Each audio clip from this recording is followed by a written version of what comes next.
Et salut à tous, on se retrouve encore une fois pour une toute nouvelle vidéo. Et pour ceux qui ne me connaissent pas, je suis Guillaume et j'anime la chaîne Banque et FinTech.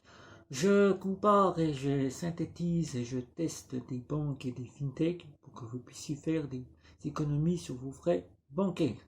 Et dans cette toute nouvelle vidéo, nous allons parler de Revolut, de Lydia et de Vivid. Est-ce qu'on peut leur faire confiance?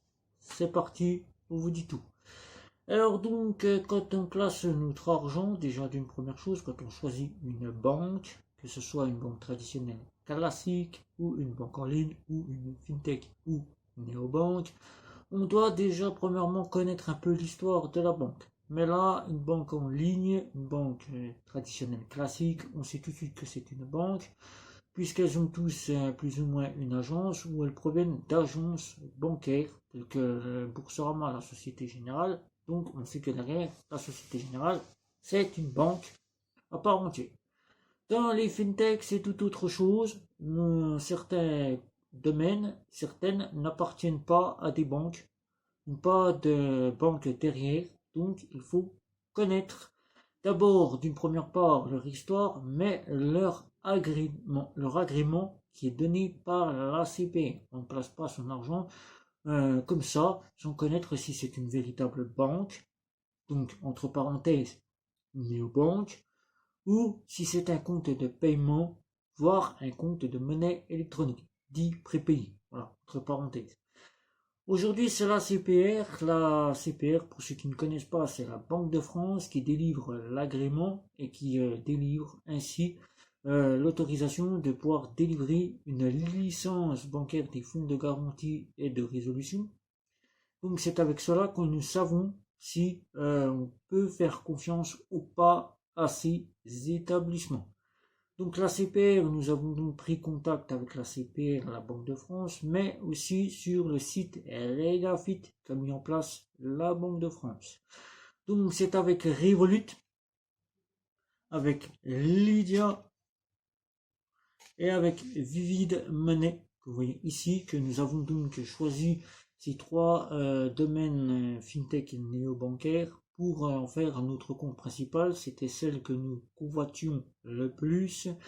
Et donc, nous avons donc dû mener nos investigations à travers la Banque de France pour savoir si nous étions dans une banque ou dans un compte de paiement, voire un côté prépayé, compte de monnaie électronique, pour savoir si notre argent serait bien gardé, si nous pouvions en faire une totale confiance.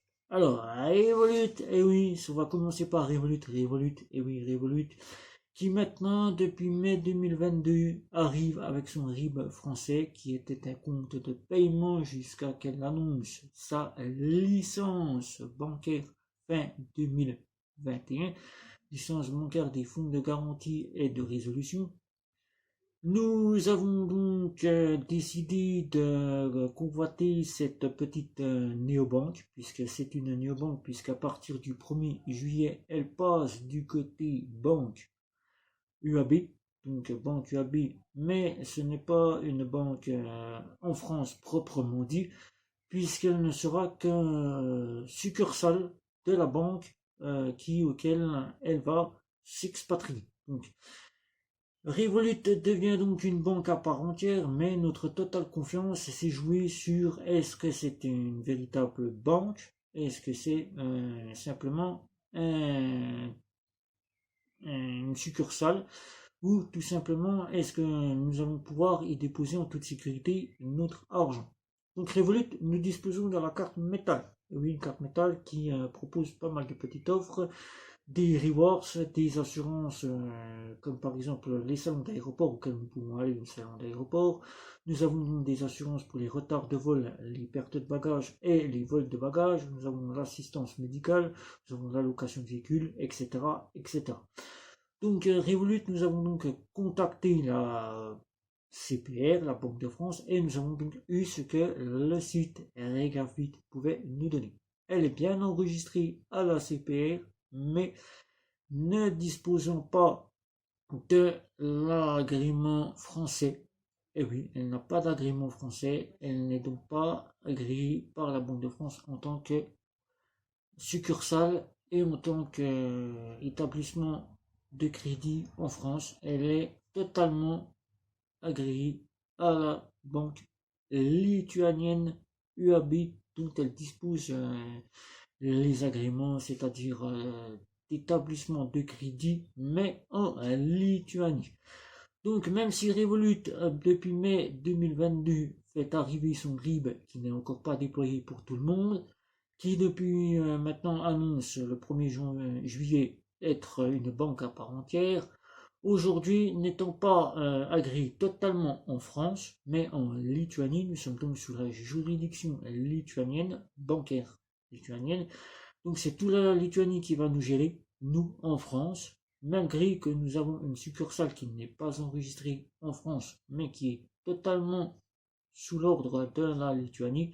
Nous ne savons encore pas où va circuler notre argent à partir du 1er juillet. Est-ce qu'elle va circuler totalement en France, comme pourrait le faire Bunk, puisque Bunk c'est totalement la succursale française qui gère les revenus et qui gère tout, malgré que c'est les Pays-Bas qui gèrent la totalité de Bunk, c'est la France qui gère, puisqu'il y a bien une succursale en France enregistrée à la CPR. Là, il n'y a donc pas d'agrément français total, mais un agrément lituanien. Nous sommes donc sous la juridiction lituanienne, mais nous ne savons pas si d'un côté notre argent sera géré par la France ou la Lituanie. Totale confiance ou pas, nous mettons un attention, puisque l'attention, c'est-à-dire que nous ne savons pas au sujet de Revolut qui va nous gérer. Les blocages de compte que nous avons subis, est-ce qu'ils perdureront? 4 blocages de compte en l'espace d'un mois, plus le côté familial. Est-ce qu'elle va continuer sa gérance comme elle la continue actuellement en tant que paiement UAB jusqu'au 1er juillet, c'est-à-dire demande de justification ou blocage de compte? Est-ce que là, sous la banque, elle va faire sa petite nouvelle condition générale, c'est-à-dire qu'elle pourra bloquer sans avoir besoin de demander de justification? Nous ne savons pas. Nous mettons une petite attention, voilà, et nous restons dubitatifs sur le fait que nous ne sommes pas encore convaincus de Revolut. Voilà. Notre totale confiance sur Revolut est en attention. Voilà. Lydia français équivalente de Revolut n'est qu'un compte de paiement pour être payé et être payé. Hein, on peut payer et être payé. Qui dispose d'un agrément, puisqu'elle est enregistrée à la CPR, à la Banque de France, d'agent prestataire de paiement. C'est-à-dire qu'elle agit pour le compte d'un prestataire qui au départ était Trésor et qui maintenant a changé sur un nouveau prestataire et qui, malgré des offres pratiquement équivalentes à celles de Revolut, des assurances pour un téléphone portable à 150 €, ah, vraiment déjà c'est déjà pas mal, c'est déjà cher, qui fait à la façon de Soon, déblocage quand elle en a envie, voilà, sans en faire parler, mais qui sous-bassement bloque les comptes pour un oui ou pour un non. Est-ce qu'elle va se faire joujou à la façon de Soon, qui, on sait que Soon a fermé ses portes et qui proposait des livrets d'épargne à un taux élevé, et aujourd'hui certains clients ne peuvent toujours pas récupérer leur argent.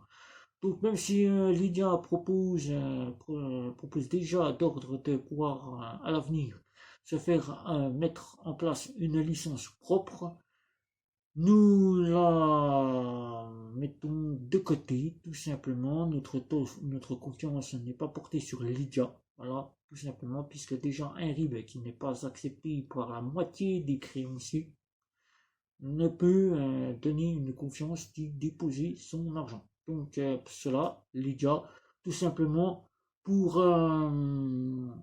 si vous souhaitez faire un compte pour mettre votre argent, vous pouvez y mettre votre argent, mais nous vous conseillons plutôt de la prendre occasionnellement. Voilà, occasionnellement. Et pour simplement vos besoins, si vous en avez le besoin. Voilà. Vivid Money. Vivid Money, carte métallique Voilà, carte métallique, gratuite quand on sait que les cartes sont vraiment chères, métallique, bien dans l'ensemble.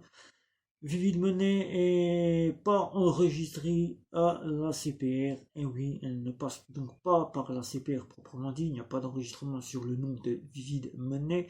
Mais c'est quasiment fait enregistrer sous le nom de Solaris Bank. Solaris Bank qui est une véritable banque. Agrément d'établissement bancaire, établissement de crédit. Voilà. Donc tout comme pour les banques que nous avons maintenant, établissement de crédit, a donc depuis 2021 une succursale en France. Donc là, déjà, nous pouvons déjà voir qu'en France, nous pouvons donc être gérés. Donc, voilà. Mais elle reste gérée sous la succursale, reste gérée sous l'établissement de crédit en Allemagne. Donc c'est sous la juridiction allemande. Quand on voit que N26 était sous le feu des équivalents de la CPR, voilà.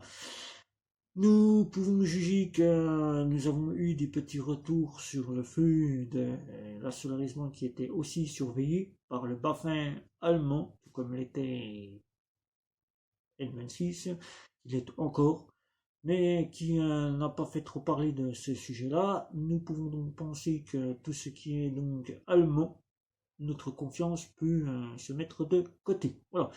Donc, vous savez à peu près tout. Si vous avez des questions à ce sujet-là, mis à part Revolut auquel nous mettons en attention, notre confiance n'est pas encore d'ordre défini. Donc, nous mettons en attention. Même si maintenant, en devenant une banque, nous pouvons la remplacer et faire en sorte de quitter nos vieilles banques traditionnelles classiques et ne plus aller aux côtés des banques en ligne.